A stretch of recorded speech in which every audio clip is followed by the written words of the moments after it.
Vamos lá, pessoal? Então, boa tarde. Boa tarde. Eu falar, meu nome é Ana Beatriz, para quem não me conhece, eu sou a coordenadora médica da UCC, do INC. A minha formação é em cardiologia e depois eu fiz doutorado em cardio intensivo, tá? A gente vai falar um pouquinho sobre reanimação cardiorrespiratória. Então, primeiro eu queria saber quem que já, não sei qual a experiência de vocês aí, depois de terminar a formação médica, quem que já fez plantões, já estagiou, já fez alguma coisa, já trabalhou fora? Opa. Beleza. E quantos já atenderam uma PCR?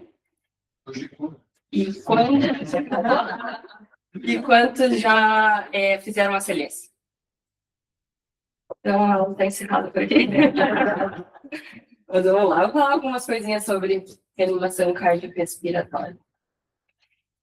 A ideia, obviamente, da nossa aula aqui não é fazer um curso de CLS, mas retomar aqueles pontos principais que a gente tem sobre a reanimação cardiopulmonar, para que a gente tenha maior taxa de sucesso na nossa reanimação e consiga fazer com que esses pacientes retornem à circulação espontânea sem déficits neurológicos. Então, a definição da parada cardiorrespiratória é a cessação abrupta da função cardíaca com colapso hemodinâmico, levando à morte na ausência de reversão por uma intervenção imediata. E é importante falar sobre a PCR porque ela é um problema de saúde pública, né? Ela tem uma alta incidência, então, pelas estimativas daí da American Heart Association, em 2015, a incidência era de 350 mil casos por ano na extra-hospitalar e 200 mil casos por ano na intra-hospitalar.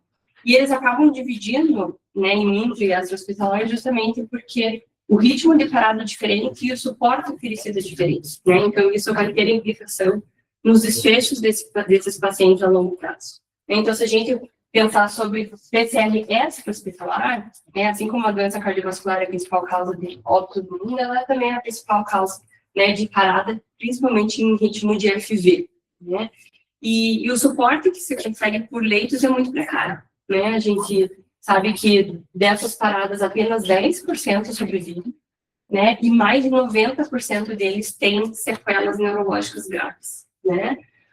Isso porque 40% recebem RCP e apesar de serem ritmos chocáveis, apenas 12% são desfibrilados. No intra-hospitalar, o cenário é um pouco melhor, né? Então, a gente tem uma probabilidade de sobrevivência à PCR de 24%. Só que os ritmos de parada são geralmente não chocáveis, o que geralmente denota já por si um pior prognóstico, né? Eles representam cerca de 1,2% dos pacientes internados nos Estados Unidos e a maioria dos sobreviventes tem um bom estado funcional pós, né? Isso porque a gente tem equipes treinadas, profissionais treinados e consequentemente, nossos resultados são melhores. Um grande alerta, né, para a gente que está ali na linha de frente, né, atendendo esses pacientes, é que a maioria das paradas no intra-hospitalar, elas poderiam ser evitadas se a gente conseguisse observar clinicamente esse paciente, dados vitais, porque geralmente, quando se olha em retrospectiva, esses pacientes, eles já têm alterações de dados vitais 8 horas antes da parada cardíaca. E o desenvolvimento dos protocolos, então, e da tentativa de organizar a reanimação cardiopulmonar, ela já passa aí 200 anos. Né? Então, em 1740 foi a primeira ventilação boca a boca, em 1891 foi a primeira descrição de compressão em humanos, né, de massagem cardíaca em humanos, e em 1966, então relativamente recente, que a American Heart Association realmente se reuniu e começou a organizar protocolos, né, e esses protocolos, eles vêm em constante atualizações, conforme as novas evidências vão surgindo, para que a gente tenha os guidelines, né, e o último guideline é o de 2020 que eu trago aqui para vocês. A partir do momento em que a gente construiu guidelines, né, então a gente construiu diretrizes de protocolos, a gente observou uma melhora bem importante, né, pensando que ele é uma condição, né, de alta mortalidade, a gente conseguiu uma melhora da sobrevida em todos os tipos de ritmo, né, Então, a sobrevida foi de 13% para 22%, e os pacientes que sobrevivem, eles têm menos disfunções neurológicas também. A ideia da aula, querendo ou não, é levantar de novo alguns pontos que a gente considera que são fundamentais para a gente conseguir uma boa reanimação, pensando em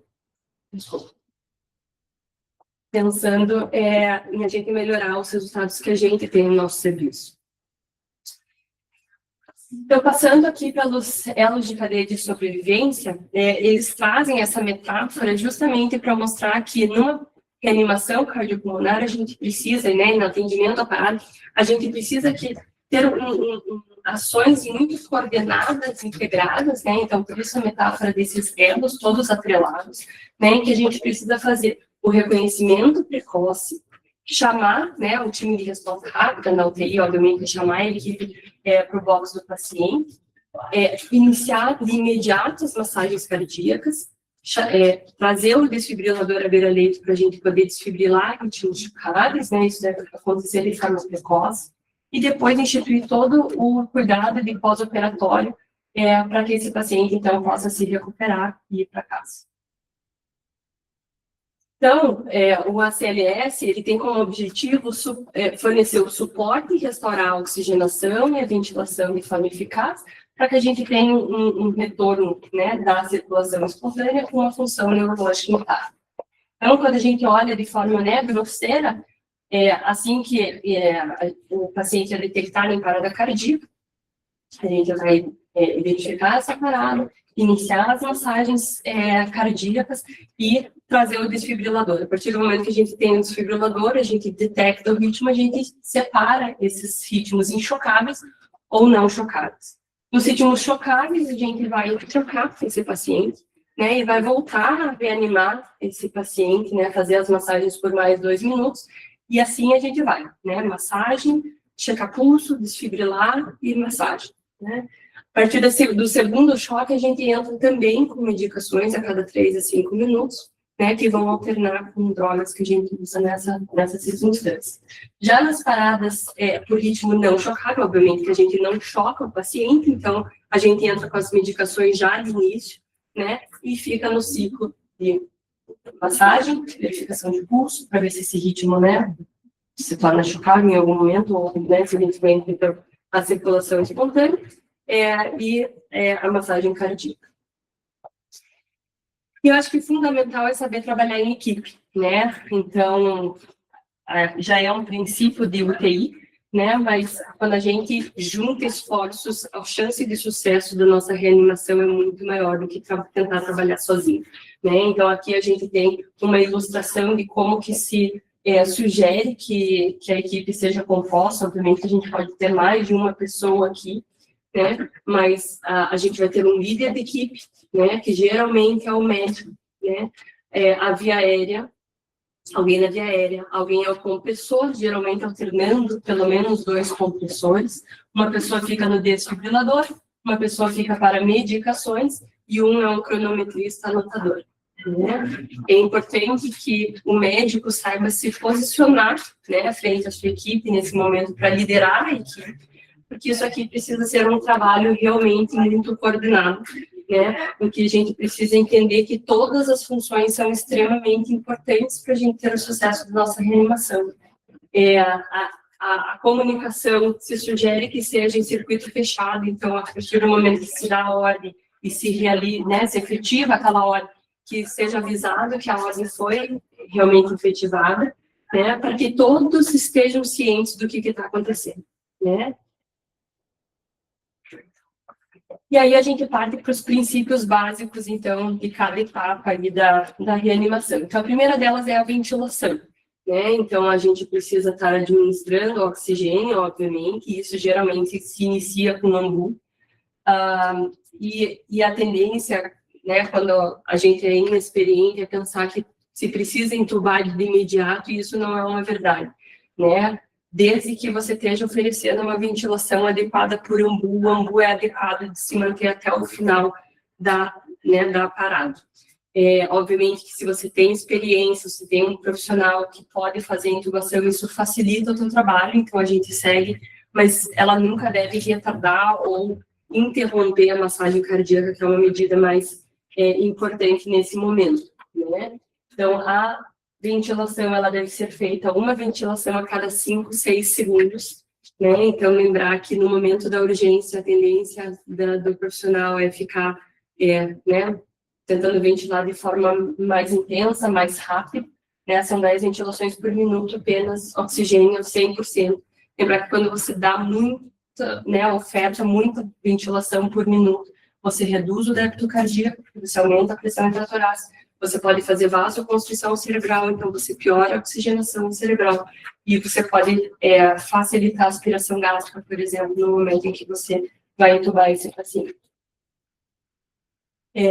Em relação à execução, então, a gente geralmente sugere, pode ser feito por um profissional só, né, mas se existem 2 pessoas, elas acabam se ajudando, né, um fica ambuzando o ambu, o outro garante a patência da via aérea, né, geralmente, durante a parada, a gente tem a queda da língua, né, sobre a faringe, né, então, você poderia fazer movimentos de abertura, seja o chin lift, seja o jaw thrust, ou mesmo utilizar de equipamentos acessórios para isso, é importante, né, e aí os 2 profissionais vão estar avaliando a expansão torácica para garantir que essa ventilação esteja sendo efetiva.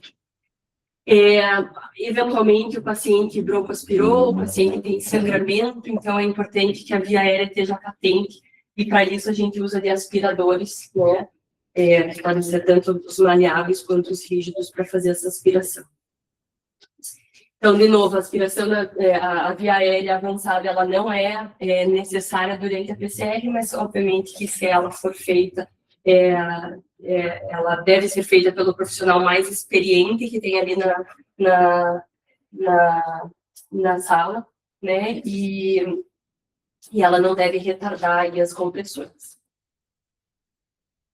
Se a via aérea é difícil, não se consegue, a gente não está tendo uma ventilação efetiva, a gente pode se utilizar de máscara laríngea, com tudo, enfim, outros dispositivos. O que é realmente muito importante são as compressões, né? Então, assim que se detecta a PCR, a gente já precisa iniciar com as compressões torácicas, né? E uma compressão considerada uma compressão de alta qualidade, né? Aquela que comprime pelo menos 5 centímetros do tórax, né? A gente sabe que a tendência com a fadiga dos profissionais é que essa profundidade não seja atingida, né? Então, é importante que a gente tenha essa alternância de profissionais, e se houver se percebe que o profissional está fadigado, é melhor que esse profissional seja substituído. A velocidade é de 100 a 120 por minuto, né, compressões por minuto. A gente precisa de um retorno total do tórax, porque é justamente nesse momento de retorno do tórax que as coronárias são perfundidas. Uma superfície fina, justamente para que a compressão seja efetiva, e aí minimizar interrupções. Então, todas as interrupções devem ser menores do que 10 segundos. Doutora, se eu não me engano, o paciente está lendo aquele 30/2? Não, você está com ambu, você está usando o tempo inteiro como se fossem 10 ventilações por minuto. Então, não precisa mais. O 30/2 é o suporte básico de vida, né? Então, quando você está assistindo no extra-hospitalar, né? Que você tá... Oi? Mas quando não está entubado. Isso, mas quando você tem o 30/2, você massageia e faz respiração boca a boca. Né? É o suporte básico. No intra-hospitalar, a gente já não está mais falando de 30/2. Né? A gente já está, geralmente, né, no intra-hospitalar, você vai ter um ambu, então você imediatamente pede o ambu e você está ventilando. Então, né, uma ventilação a cada 6 segundos, né, que dá 10 por minuto. E fazendo as compressões de forma independente. Né? No extra-hospitalar, no suporte básico de vida, geralmente você está atuando sozinho, né? E quando chega o SAMU, alguém vai ter ali suporte de oxigênio para começar a ambusar. E aí a gente tem formas de monitorar a eficácia da nossa RCP, né? Então, isso geralmente se faz por PET-CO2 ou por pressão de perfusão coronariana. Então, ambos, né, eles basicamente demonstram qual que está sendo o débito cardíaco que eu estou oferecendo para esse paciente. Né? Então, para a gente ter compressões adequadas, a gente considera que o PET-CO2 precisa ser acima de 20 milímetros de mercúrio. Né? E a PPC também deve ser acima de 20 milímetros. Quando a gente olha aqui nas curvas, então, né, essas seriam compressões adequadas, né, em que eu tenho, então, um PET-CO2 de 20 e eu tenho uma PPC de 20, né? Se a gente tem esses valores abaixo, é muito difícil de eu conseguir restaurar a circulação espontânea. Né? Então, se a gente vai ver como ilustração, a gente tem uma PCR, a gente começa a monitorar o PET-CO2, ele está abaixo de 20, a gente começa a otimizar a nossa compressão justamente para atingir os valores que a gente precisa, e a partir do momento em que a gente atinge, né, obviamente não depende só disso, né, mas a partir do momento em que a gente atinge a circulação espontânea, a gente vai ter um aumento abrupto do PET-CO2. Né? E aí, a identificação do ritmo de parada. Então, isso é a segunda parte mais importante, né? Seria a gente trazer o desfibrilador e verificar se o meu ritmo é chocável ou se o meu ritmo não é chocável. Né? Lembrar que a desfibrilação, ela corresponde à suspensão de toda a atividade elétrica cardíaca para daí o próprio ritmo do paciente ser restaurado por conta própria dele, né? O nosso sinusal ser resetado, assim, e ele iniciar os batimentos cardíacos. O choque geralmente se faz em carga máxima, né? Lembrar de sempre proteger a equipe, então, a partir do momento que você vai fazer um choque, pedir que todos se afastem, né? E depois do choque, reiniciar a RCP por mais 2 minutos, tá? Não é o momento de checar o pulso antes de reiniciar, justamente porque nessa fase, logo depois, mesmo que a gente restitua o pulso, o coração ainda não é capaz de manter o débito cardíaco conforme a gente quer. Então, a gente sabe que a desfibrilação ela deve ser feita o quanto antes, né? Então, quanto mais cedo a gente consegue fazer a desfibrilação no paciente que tem ritmo chocável, maior é a taxa de sobrevivência desse paciente, né? E a gente tem esse declínio ao longo do tempo, né? E não só o tempo em minutos ali para a gente conseguir uma reanimação bem-sucedida, mas a gente sabe que existe uma correlação aí com os fechos cardíacos. Então, quando a gente observa pacientes que foram chocados mais precocemente, depois de 1 mês, a minha sobrevida também é maior naqueles que receberam a desfibrilação mais precoce. Depois a gente vai para as medicações, né? Então, não existe uma evidência de que as medicações melhoram a sobrevida, mas elas fazem, sim, parte da minha ressuscitação, né? Então, a melhor via é o acesso venoso periférico, né? O que geralmente a gente mantém no UTI, a gente tem no UTI, mas na caso de uma parada em que eu não tenho acesso, eventualmente, o central cai bem, né? Porque é uma via mais fácil de a gente pegar. Se não for possível o acesso venoso periférico, a gente pode tentar ainda intraosso ou endotraqueal. Lembrar que no endotraqueal, a gente precisa fazer uma dose superior, né, das medicações, geralmente 2 a 2 vezes maior do que a ventilação endovenosa, né, e que muitas vezes a gente precisa parar, né, a nossa reanimação, justamente para não fazer com que essa medicação volte pelo tubo, ou seja, absorvida.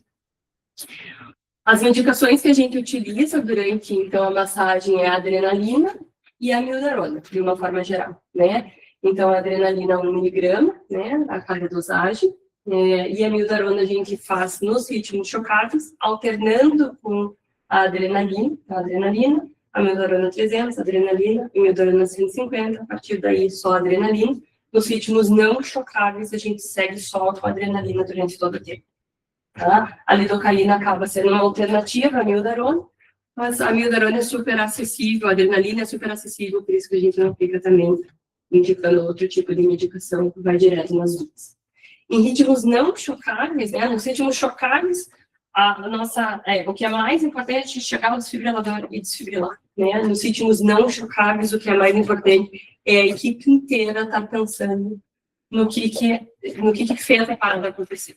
Né? Então, a gente sabe que, né, todos vocês já sabem que a gente tem os 5Hs e os 5Ts, e a gente, durante a parada, a gente precisa estar tentando ir, né, nas causas mais prováveis, eliminando todas elas para que a gente consiga realmente reverter a parada cardíaca. Depois que a gente restituiu a circulação espontânea, então, a gente vai fazer os cuidados de pós-parada. Né? Então, a gente sabe que agora a gente tem muito mais tranquilidade, a gente vai começar a otimizar esse paciente em termos de suporte clínico, então, otimizar a hemodinâmica e a parte ventilatória, fazer um controle direcionado de temperatura, evitar hipertermia, fazer a reperfusão coronariana quando indicada, e fornecer um tratamento e um prognóstico neurológico. Então, em relação à parte ventilatória, se o paciente ainda não foi entubado, esse é o momento com calma da gente entubar esse paciente, manter a cabeceira elevada a 30 graus, manter a ventilação, então, 10 por minuto, com os parâmetros que a gente considera neuroprotetores. Da parte hemodinâmica, fazer uma expansão do intravascular, eventualmente, se ele não tem responsividade, está com gesto, que não precisa de volume, a gente vai entrar com vasopressor, tentando atingir metas aí hemodinâmicas para esse paciente.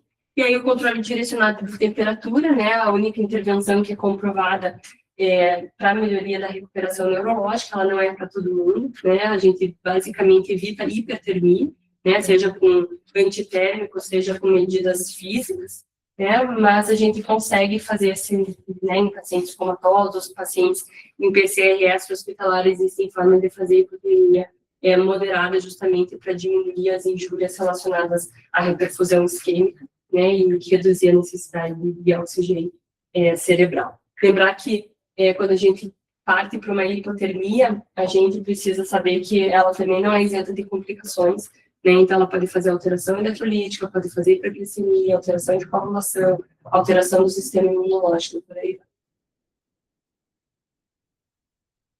Em relação ao paciente pós-parada, a gente também tem que fazer um eletrocardiograma de 12 derivações em todo mundo, especialmente para aqueles que têm parada, né, em ritmo chocável ou que estão vindo, né, sendo admitidos do extra-hospitalar, porque a gente sabe que nesse cenário a PCR por causa cardíaca é mais comum. E se você tiver alguma alteração compatível com isquemia miocárdica, esse paciente ele deve ser levado para o de emergência para avaliar a síndrome coronariana. E aí o prognóstico neurológico, né? Então, a injúria hipóxico-isquêmica é a principal causa de mortalidade, é basicamente o que a gente está tentando evitar durante todo o nosso esforço aí para reanimação, né? E geralmente a equipe da neurologia se junta, né, conosco justamente para fazer uma avaliação neurológica, para fazer exames, para tentar identificar se existia algum grau de déficit neurológico nesse paciente. O encerramento dos esforços de ressuscitação nunca é fácil, nunca é uma decisão fácil, nunca é só uma questão de tempo, né? A gente leva diversos fatores em consideração aí na hora de decidir que a gente vai parar, então seja o ritmo de parada inicial, quem é esse paciente, quais são as comorbidades, como que foi a minha reanimação durante esse tempo, quanto tempo ele ficou sem uma reanimação em parada cardíaca, para a gente prever, antever os possíveis sequelas que esses pacientes podem vir a ter, se vale a pena a gente seguir com a reanimação a todo custo. Então é isso. Obrigada. Vocês têm alguma dúvida? Não? Tá bom. Boa residência para todos vocês.